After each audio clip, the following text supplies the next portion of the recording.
And then the outside the district model. So basically, if you hear something's going on outside the district, you just let people know? Absolutely. So in my s'more, the bottom section of all my s'mores is always events that I know about. And I'm pretty, just because I stay pretty heavily networked and tuned in via Twitter, I usually know of ed camps and other things that don't cost a ton of money. Right. And I advertise and I advertise and I advertise. And I'll say, come with me, carpool with me, we can ride with me. I'm not going to this one, but I heard it's great. And so I advertise them all at the bottom of a s'more every month. It's interesting. It's hard to know how you're going to hit people. When I saw this, I thought it would be worth talking to them about, here's some ideas. It's a struggle for everybody. Yep. And, our buildings, for the most part, now have Wi-Fi. Our buildings, for the most part, have Chromebooks or iPads, laptops, and sometimes just a technology lab. It's, and smart boards. And I'm sure your schools are the same way. Not every teacher uses what's at their disposal. Yep. So it's, it's nice, I think, for everybody to realize it's not just us struggling. You're just like them. I mean, it's like, look how many ways your school district has of attempting to assist people in learning. I'm writing down a couple ideas of things that I thought of that also might help.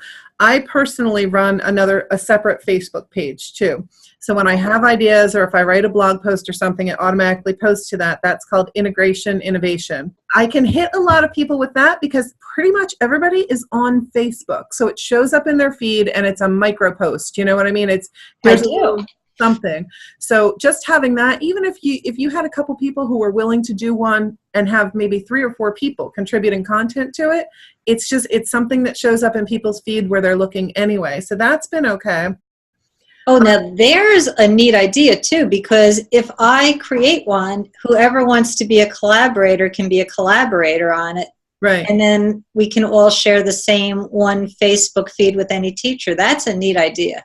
Yep, just get your teachers to subscribe because they're all on it anyway. Right, so it's right. Just a matter, and so it's not long things that they have to read and it's not huge to-do lists and things like that.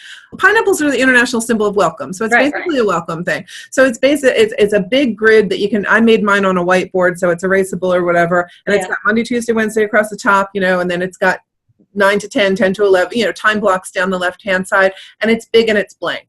And if Anne is teaching a really cool thing on Goose Chase, which I learned from you and I love, if you're doing a session on Goose Chase, on Tuesday from 9 to 10, and your kids were going to be participating in that, you could put your name there, and what you're doing is opening yourself up. You're literally opening your room up. Anybody who's free at that time. Oh, that's neat. Can come and learn, because I really, really, really believe in celebrating experts in the building and building leaders from the teachers that we have and empowering them. I'm just huge on that now. Well, it's also the best way I find that teachers move along. Yep. Because if you're a tech integration specialist, they have to figure out how you're going to get there and all that. Your next door neighbor teacher, you can pop your head in and so I could see how that would be really easy and cool. And if you have good administrators, they will find a way to handle release time for teachers who really want to go there. Right. So, your principal might cover their class, or they'll let 2 classes go together for something so that teacher, and they can get creative with scheduling that. But it's sort of a nice way to recognize teacher leaders and grow new leaders. And then the other one that we just started is another idea that came out of a TeachMeet model. But we're calling it here, it's at this one school where I am now, called One Small Thing. And, or you could call it One Cool Idea, whatever. Yeah. Open up the first 20 minutes of your faculty meeting, and people fill out a little index card that says they want to talk for either 1 minute, 2 minutes, or 5 minutes. Oh, okay, I see where the TeachMeet comes in, right. The TeachMeet thing. And they decide, and they can hook up to technology and show something, or they can just tell something or bring student samples, whatever, and they're just going to share one cool idea or one small thing with the staff that are there for that amount of time, and then sort of just get off stage. So it's no pressure presentation. And it's another way to elevate and celebrate leaders. So